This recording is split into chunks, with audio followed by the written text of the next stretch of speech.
Good morning. আপনারা কালকে থেকে আমাকে অনেকে নক দিচ্ছেন যে 21 সেন্টের সার্ভেটা কীভাবে করবেন, এটা আমি আপনাদেরকে দেখিয়ে যেন দিই। এটা আপনার খুবই সহজ একটা কাজ। 21 সেন্ট এই টাস্কটা করার পরে 100% রিজেক্ট হবে। রিজেক্ট হলে আপনাকে আপিল করতে হবে। আপিল করলে আপনি 100% অ্যাপ্রুভাল পাবেন। তো আপিলের ভয়ে যদি আপনারা অ্যাপ্রুভাল না পান বা টাস্ক না করেন, সেটা আপনাদের নিজস্ব ব্যক্তিগত ব্যাপার। তাদের কাজ হলো তারা রিজেক্ট করবে, আপনার কাজ আপনি আপিল করবেন। আপিল বারবার আপনাদেরকে শিখিয়ে দেওয়া হয়েছে, ট্রেনিংয়ে শেখানো হয়, ভিডিওতে শেখানো হয়, আপনাদেরকে বারবার বলা হয় কোনো টাস্ক রিজেক্ট করলে সঙ্গে সঙ্গে আপিল করবেন। আপিল করার পরে সেটা অ্যাপ্রুভ করে দেবে, ঠিক আছে? তো লেটস বিগান। এখানে একটা সার্ভে করতে হবে আমাদের। কি সার্ভে করব? Short survey. এটা কিন্তু বারবার অ্যাড আসবে, হ্যাঁ। এই লিঙ্কে ক্লিক করবেন, যতবারই অ্যাড আসবে ততবারই আপনাকে ব্যাক পেজে ক্লিক করতে হবে, ঠিক আছে? এখানে দেখুন স্টার্ট সার্ভে বলে একটা অপশন আছে। এখানে দেখুন স্টার্ট সার্ভে। স্টার্ট সার্ভেতে ক্লিক করবেন। স্টার্ট সার্ভেতে ক্লিক করলে অ্যাড আসবে। অ্যাড আসলে আপনি কী করবেন? ব্যাক পেজে চলে যাবেন। এই যে অ্যাড চলে আসছে, আমি এখন ব্যাক পেজে যাব।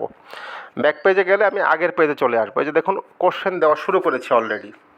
এখান থেকে ইয়েস আই এগ্রি বা ইয়েস আই স্লাইডলি এগ্রি, আপনার যেটা ইচ্ছা আপনি সেটা দিতে পারবেন। সোজা কথা 10টা অ্যান্সার দিবেন। এখান থেকে একটা দিবেন, এই যে আবার অ্যাড চলে আসবে, বারবার অ্যাড আসবে, বারবার ব্যাকে ক্লিক করবেন। অ্যান্সার দেওয়া কমপ্লিট হয়ে গেলে নেক্সট কোশ্চেনে ক্লিক করবেন আপনারা। নেক্সট কোশ্চেনে ক্লিক করলে আপনাকে দ্বিতীয় কোশ্চেন দিবে, how often to you choose the transport like the banking using the public transport of the weekly. হ্যাঁ, সপ্তাহে আপনি কতবার পাবলিক ট্রান্সপোর্ট ইউজ করেন। হ্যাঁ, এখানে দেন আপনার ইচ্ছা মতো, যেটা ইচ্ছা সেটা দেন। কিন্তু অ্যাড আসবে, অ্যাড আসলে আবার ব্যাকে ক্লিক করবেন, ঠিক আছে? এখন অ্যাড আসার জন্য যে আপনি সার্ভে করবেন না, হ্যাঁ, তাহলে তো হবে না, ঠিক না? প্রত্যেকটা কাজেই কিন্তু কষ্ট আছে, কষ্ট না করলে কেষ্ট মেলে না। আচ্ছা, এখানে দেখুন নোতে ক্লিক করবেন। এখানে নো বাটন সিলেক্ট করতে বলেছে, নো বাটন সিলেক্ট করবেন। অর্থাৎ পড়বেন আপনি, এই মানে মুখস্থ বিদ্যার মতো খালি আপনার সঠিক হলো না, আমি খালি দিতেই থাকলাম, তা কিন্তু হবে না। আমাকে পড়ে পড়ে অ্যান্সার দিতে হবে, হ্যাঁ। তো এখানে বলেছে নো সিলেক্ট করতে, আমি নো সিলেক্ট করলাম।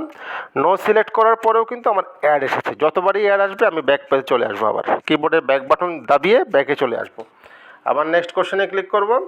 এখানে বলছে how often you travel you for the business purpose. হ্যাঁ, ব্যবসায়িক কাজে আপনি কতবার ভ্রমণ করেন। দিলাম আমি, এটা একটা আন্দাজে দিলাম, ঠিক আছে? আমি তো আর ব্যবসা করি না, তারপরে দিলাম আর কি। দিয়ে নেক্সটে ক্লিক করব। নেক্সটে ক্লিক করার পরে আবার অ্যাড আসবে। অ্যাড আসলে আবার আমি ব্যাক পেজ চলে আসবো। আমি বারবার কিবোর্ডের ব্যাক বাটন দাবাবো, ঠিক আছে? How you travel for the leisure purpose দিলাম, 1 2 3 দিলাম, ঠিক আছে? দিলাম, আবার ব্যাকে আসবো, নেক্সট কোশ্চেনে যাবো। এখানে বলছে do you have any medical illness. No দিব, আমার কোনো শারীরিক সমস্যা আছে কি না। যদি সমস্যা না থাকে তাহলে নো দিব, হ্যাঁ। নো দিয়ে নেক্সট কোশ্চেনে ক্লিক করব। তার আগে একটা স্ক্রিনশট নিয়ে রাখবো, তার কারণ হলো আমাদেরকে 2টা স্ক্রিনশট জমা দিতে হবে। 9 নাম্বার কোশ্চেনে একটা, 10 নাম্বার কোশ্চেনে একটা, ঠিক আছে? 2টা স্ক্রিনশট আমি নিব, হ্যাঁ। 2টা স্ক্রিনশট আমি নিয়ে নেব, ঠিক আছে? কারণ 10টা প্রশ্নে 9 নাম্বার এবং 10 নাম্বার, আবারও বলছি 9 এবং 10, এই 2টা পেজের স্ক্রিনশট আমি নিয়ে রাখবো আগে থেকে, ঠিক আছে? এখানে দেখুন আবার বলছে do you have any medical illness. No দিলাম আমি, ঠিক আছে? নো দিয়ে নেক্সট দিব। অর্থাৎ সোজা কথা অ্যান্সার দিব, অ্যান্সার দিয়ে আমি নেক্সটে ক্লিক করব। নেক্সটে ক্লিক করলে কিন্তু আপনার অ্যাড আসবে। অ্যাড আসলে আপনাকে কী করতে হবে? ব্যাকে আসতে হবে। আচ্ছা, do you have a primary decision maker. আপনি কি আপনার বাড়ির সিদ্ধান্ত নেন? ইয়েস দিয়ে দেবেন, ঠিক আছে? মানে যেটা সঠিক সেটা দিবেন, দিয়ে বাস। আচ্ছা, দিলাম, দিয়ে আমি নেক্সট কোশ্চেনে ক্লিক করলাম। আবার বলছে সেম প্রশ্ন, do you have a primary decision maker. Yes দিলাম, ঠিক আছে? ওকে, ইয়েস দিলাম, ব্যাকে যাব, আবার নেক্সটে যাব। আচ্ছা, এখানে বলছে প্লিজ সিলেক্ট নো বিলো, বলতেছে এখানে নো সিলেক্ট করার জন্য। আমি এখানে নো সিলেক্ট করব, অর্থাৎ ওখানে যেটা বলবে আমি সেটা সিলেক্ট করব। যদি ইন্ডিকেট করে বলে দেয় যে নো সিলেক্ট করতে, অবশ্যই নো সিলেক্ট করব। বারবার কিন্তু অ্যাড আসবে, আপনারা দেখছেন বারবার অ্যাড আসছে। অ্যাড আসার জন্য আমি কি করছি? বারবার ব্যাকে ক্লিক করছি। Do you currently live, where do you current, আপনি বর্তমানে কোথায় বসবাস করেন। হ্যাঁ, আপনি যদি গ্রামে বসবাস করেন গ্রাম দিবেন, আপনি যদি শহরে বসবাস করেন শহর দিবেন, হ্যাঁ, আপনি যদি উপজেলায় বসবাস করেন উপজেলা দিবেন। এটা আপনার অ্যান্সার। দেখ, আমি একটা দিলাম, এটাই লাস্ট প্রশ্ন, ঠিক আছে? এটাই লাস্ট প্রশ্ন। এটাতে ক্লিক করার পরে কিন্তু আপনাকে সরাসরি টাইম বাক্সে নিয়ে যাবে, ঠিক আছে? এখানে ক্লিক করে আপনি নেক্সট কোশ্চেনে ক্লিক করবেন। আচ্ছা, আবার আসছে, সমস্যা নেই, বিচলিত হওয়ার কোনো কারণ নাই। আবার যেহেতু দিচ্ছে সেহেতু আমি আবার ক্লিক করব, আবার ব্যাকে যাব, আবার নেক্সট প্রশ্ন ক্লিক করব। এই যে এটা লাস্ট প্রশ্ন, আপনি বর্তমানে কি করেন, what is the following apply you. এখানে আমি দিয়ে দিলাম যে এমপ্লয় ফর দ্য ওয়েজ, যদি আপনি চাকরি করেন এমপ্লয় দিবেন, আর যদি আপনি ছাত্র হন স্টুডেন্ট দিবেন। আমার কাজ শেষ। এখন যদি আমি নেক্সট প্রশ্নে ক্লিক করি, আমাকে কিন্তু সরাসরি টাইম বাক্সে নিয়ে যাবে, আমাকে কিন্তু তারা কোনো কোড দিচ্ছে না। সেক্ষেত্রে আমি কি করব দেখুন, আমি দুইটা স্ক্রিনশট একসাথে করে দেবো। এখানে লিখবো two screenshot together, two screenshot together.